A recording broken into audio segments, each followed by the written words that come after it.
In a small Texas town, on a quiet October morning, a young mother was preparing for life. Her name was Reagan Simmons Hancock, 21 years old, already raising a 3-year-old daughter, and just weeks away from giving birth again. But by the end of that day, Reagan's home would be turned into a crime scene so brutal that even seasoned investigators struggled to describe it. Stabbed more than 100 times. Her unborn baby ripped from her body. And the person responsible wasn't a stranger in the dark, it was her friend, Taylor Rene Parker. This was not a random act of violence. It was the climax of a deception years in the making. Parker had faked pregnancies, lied to friends, and convinced her boyfriend that she was carrying his child. When the truth started to collapse, she made a decision that stunned the world: to take a baby by force. The murder of Reagan and her child did more than devastate a family. It exposed a level of desperation and cruelty rarely seen in American crime. One that ultimately led Parker into one of the rarest categories in the U.S. justice system: a woman on Texas death row. In this investigation, we follow the full arc of the case. From the horrifying morning of the crime, to the unraveling of Parker's lies, the trial that condemned her, and the life she now faces awaiting execution. And we ask the larger question: what does this case reveal about justice, punishment, and the thin line between lies and murder? Her name was Reagan Simmons Hancock. Just 21 years old, she had already built the beginnings of a life filled with love and family. Married to Homer Hancock, she was the mother of a 3-year-old daughter, Kinley, and was 34 weeks pregnant with her second child, a baby girl she had already named Braxlyn. Friends described Reagan as vibrant and full of warmth. She was the kind of young woman who smiled easily, who doted on her daughter, and who was excited to expand her family. Her Facebook page was filled with the simple joys of small-town life: outings with her husband, playtime with her little girl, and the anticipation of welcoming a new baby into the world. In early October of 2020, her life should have been about baby clothes and nursery preparations. But instead, her name would soon become tied forever to one of the most brutal crimes in Texas history. On the morning of October 9, 2020, Taylor Rene Parker arrived at her friend's home in New Boston, Texas, not as a visitor, but as a predator. Parker was 27 years old, a mother herself, and someone who had lived much of her life balancing lies. She had 2 children from a previous marriage to Tommy Way Casey, but after a series of medical procedures, including a hysterectomy, she could no longer have children. That truth never stopped her from pretending. For years, she spun a web of deception. She faked pregnancies, staged ultrasounds, and posted about due dates on social media. She even organized a gender reveal party. To her boyfriend, Wade Griffin, Parker painted the image of a woman ready to build a family with him. But when suspicions began to rise and her story started to unravel, Parker chose a desperate and deadly solution. Her target was Reagan Simmons Hancock, 8 months pregnant, a friend who trusted her. Inside Reagan's home, Parker launched a ferocious attack. Reagan was stabbed more than 100 times. She suffered multiple skull fractures, strangulation injuries, and defensive wounds that showed she fought back with everything she had. Investigators later said the scene revealed a fight for life: overturned furniture, blood across the room, and evidence of sheer brutality. But the horror did not stop with the murder. Despite having no medical training, Parker crudely cut Reagan's abdomen from hip to hip, forcing the unborn baby out of her body along with the placenta. Against all odds, the baby was born alive. For a brief moment, Parker succeeded in convincing others that the infant was her own child. That fragile hope, however, could not last. The baby, delivered violently and prematurely, survived only a short time before dying from lack of oxygen and trauma. Both mother and child were lost that day. By the time Reagan's mother arrived, the horror was indescribable: her daughter lying in a pool of blood, mutilated, her baby gone. Meanwhile, Parker fled the scene, cradling the newborn in her lap, determined to keep up her deadly lie, if only for a little longer. When Reagan's mother arrived at her daughter's home that morning, she walked into a nightmare. The front door was unlocked, the house eerily quiet, but the silence didn't last. Inside, she found Regan lying in a pool of blood. The young mother's body was savagely mutilated, and the baby she had been carrying just hours earlier was gone. The 911 call that followed sent shockwaves through New Boston. Within minutes, local police and paramedics were at the scene, but nothing could be done. Regan was already gone. The brutality of the attack stunned even seasoned officers. For them, this was not just another homicide, it was one of the most gruesome crime scenes they had ever encountered. Word spread quickly. A young mother killed, her unborn child missing. It was the kind of case that shook an entire community to its core. For Regan's family, the reality was unbearable. Her husband, Homer, and their 3-year-old daughter were suddenly thrust into a nightmare of loss. While investigators secured the crime scene, Taylor Parker was already fleeing. She drove down rural highways, cradling the newborn in her lap, trying to keep up the deadly illusion that she had given birth. When state troopers eventually pulled her over, Parker was frantic, insisting she had just gone into labor. She told them the baby was hers, a lie she had practiced for months. For a short time, even trained first responders believed her. Parker had managed to carry the deception beyond the crime scene. But the truth was quickly closing in. Medical staff who examined the child realized something was terribly wrong. The baby, delivered violently and far too early, showed signs of trauma. Despite every attempt, the infant did not survive. At that moment, Parker's story began to collapse. She wasn't a new mother. She was a murderer fleeing the scene of one of the most shocking crimes in Texas history. When police arrived at Regan's home, the brutality of the scene left them stunned, but one fact cut through the horror: the baby was missing. Regan's unborn daughter, due in just a few weeks, was nowhere to be found. Within hours, authorities issued an Amber Alert, treating the situation as both a homicide and a kidnapping. For law enforcement, time was critical. If the baby was alive, every passing minute mattered. The community, still reeling from the news of Regan's murder, suddenly mobilized. Flyers went up, social media alerts spread, and every eye was on the highways of East Texas. Investigators began piecing together Regan's final hours and quickly narrowed their focus on one person: Taylor Parker. She had been close to Regan, had been around during her pregnancy, and had long claimed to be pregnant herself. The pieces were beginning to connect. Just hours after Regan's body was discovered, state troopers pulled Parker over on Highway 82, not far from the Oklahoma border. Inside her vehicle, they found her clutching a newborn baby in her lap. She was frantic, telling officers she had just given birth. For a short time, the illusion worked. First responders treated her like a new mother in distress, rushing both her and the baby to a nearby hospital. But almost immediately, the inconsistencies began to show. Parker bore no physical signs of childbirth. There was no medical evidence to support her claim. Doctors quickly realized the truth: the infant had been violently removed from another woman's womb. Despite their efforts, the child could not be saved. The newborn, like her mother, had died from the brutality of Parker's actions. When confronted by investigators, Parker's web of lies began to collapse. She had faked ultrasounds, invented pregnancies, and strung along her boyfriend with promises of a baby that never existed.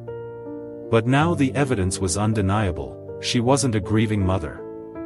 She was a killer caught with the most damning proof in her arms. Back at Regan's home, investigators began piecing together the timeline. The crime scene was overwhelming: blood across multiple rooms, signs of a violent struggle, and weapons used in the assault, including knives and a hammer. Every detail told the story of a young mother fighting desperately for her life. Forensics linked Parker directly to the murder. Regan's blood was found on items in Parker's car. Her clothing bore stains from the attack. Witnesses placed her at Regan's house that morning. Combined with the baby in her possession, the evidence was irrefutable. Medical examiners also confirmed that Parker could not have given birth herself. Years earlier, she had undergone procedures that made pregnancy impossible. This fact destroyed the story she had clung to for so long. Under questioning, Parker's carefully built world unraveled. For months, she had convinced her boyfriend, Wade Griffin, that she was pregnant with his child. She posted updates on social media, presented ultrasound images she had obtained elsewhere, and even staged a gender reveal. She told friends she was experiencing contractions. She walked through stores with a maternity belly. She promised her partner a family he desperately wanted. But every part of it was a fabrication. When pressed by investigators, Parker could no longer hide behind the lies. She was confronted with the truth: she had no medical ability to carry a child. Her pregnancy had been nothing but a performance. And when that performance reached its end, she had turned to murder to keep the act alive. In that interrogation room, the mask slipped completely. Taylor Rene Parker wasn't the mother she had pretended to be. She was the killer who had destroyed 2 lives, and shattered countless others in the process. By the fall of 2022, 2 years after Reagan's murder, the trial of Taylor Rene Parker began in Bowie County, Texas. The courtroom was packed, family members, reporters, and community members, all there to hear how a trusted friend had turned into a killer. From the start, the prosecution painted the picture of cold, calculated brutality. Jurors were shown crime scene photographs and autopsy reports that detailed the extent of Reagan's injuries. More than 100 stab wounds, blunt force trauma, strangulation, and the horrific cesarean-like cut that removed her unborn baby. The medical examiner testified that Reagan would have suffered terribly before she died, and that Parker's actions were not frenzied, but deliberate. The room grew quiet when the jury was shown the images of the newborn who had briefly lived outside the womb before succumbing to lack of oxygen. It was a trial built on facts, but also on emotion. Reagan's husband and mother sat through every day, listening as prosecutors described the destruction of their family in painful detail. For them, justice was not abstract, it was personal. If the violence was shocking, the motive behind it was almost harder to comprehend. The jury listened to hours of testimony detailing how Parker transformed lies into murder. In the end, there was little doubt left in their minds about why she had committed the crime. If the trial had already been heavy, nothing prepared the courtroom for the voice of Reagan's mother, Jessica Brooks. Standing before the jury, she spoke words that pierced through the air like a knife. "My baby was alive when you tore her open and ripped her baby from her stomach." Her statement left jurors, attorneys, and even spectators in tears. She described the pain of losing her daughter in such a brutal way, and the devastation of also losing her unborn granddaughter, Braxlyn Sage. For Reagan's family, justice wasn't an abstract debate about capital punishment. It was the grief of walking past an empty nursery, the ache of explaining to a 3-year-old child why her mother would never come home. Their words reminded everyone in that courtroom that behind every trial transcript and legal argument were shattered lives that could never be pieced back together. After weeks of testimony, it took the jury just over an hour to decide Taylor Rene Parker's fate. The swiftness of their decision spoke louder than any closing argument: guilty of capital murder and kidnapping. On November 9, 2022, Parker was formally sentenced to death. Gasps filled the room as the rare nature of the punishment sank in. Parker became one of only 7 women on Texas death row. For prosecutors, it was a victory in the pursuit of justice. For Reagan's family, it was bittersweet. The sentence could not bring back Reagan or Braxlyn, but it was the strongest measure the law could deliver. As Parker was led away, her mask of lies and manipulation stripped away, she entered a new chapter of her life, one that would be lived behind the walls of death row, waiting for the state of Texas to carry out its final judgment. After her sentencing, Taylor Rene Parker was transferred to the Mountain View unit in Gatesville, Texas. Unlike the Huntsville unit, which houses the state's execution chamber, Mountain View is where every woman sentenced to death in Texas is held. It is a facility marked by silence and isolation. Parker joined a population so small it could be counted on two hands, just a handful of women in a state that has executed more than 500 men since the early 1980s. Life on death row there is stripped to the bare minimum. Inmates spend most of their time confined to single-person cells. Movement is restricted. Contact with other prisoners is almost non-existent. For Parker, who once thrived on the attention of her lies, it was a descent into a world where there was no one left to fool. Despite the isolation, Parker was not completely cut off from human contact. Volunteers, clergy, and even contemplative nuns visited her, offering spiritual counseling in the stark quiet of death row. In those encounters, Parker sometimes spoke about her crime. During one moment, while being shown autopsy photos of her victim, she described what felt like a spiritual collision. "Jesus hit me straight on, flesh to flesh." It was a glimpse into a conscience wrestling with what she had done, though for Reagan's family, no reflection could ever equal the loss. These visits painted a portrait of a woman facing the slow march toward execution, a stark contrast to the chaos of her lies in the outside world. On death row, Parker had nothing left but time to sit with the weight of her choices, time to wait for the state of Texas to decide when her life would end. For Taylor Rene Parker, the punishment was not only the sentence of death, but the years of silence and waiting in between. In Mountain View Unit, women on death row are kept apart from the general population. Days are spent inside small cells, meals pushed through slots, recreation allowed in tightly monitored yards. The monotony wears down the strongest minds. For Parker, whose lies once gave her control over those around her, there was no stage left to perform on. The walls became her only audience. And unlike in the courtroom, there was no one to manipulate, no one to convince. Former prison staff have described women on death row as living in permanent limbo, waiting for a day that could be years away, yet always knowing it will come.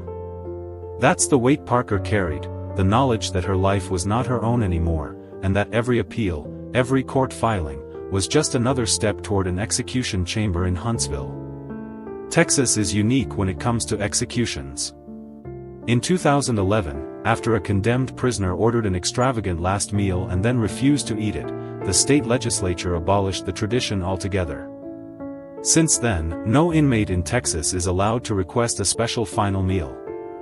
That means when Taylor Rene Parker's execution day eventually comes, she will receive nothing more than the standard prison tray, the same cafeteria food served to every other inmate that day.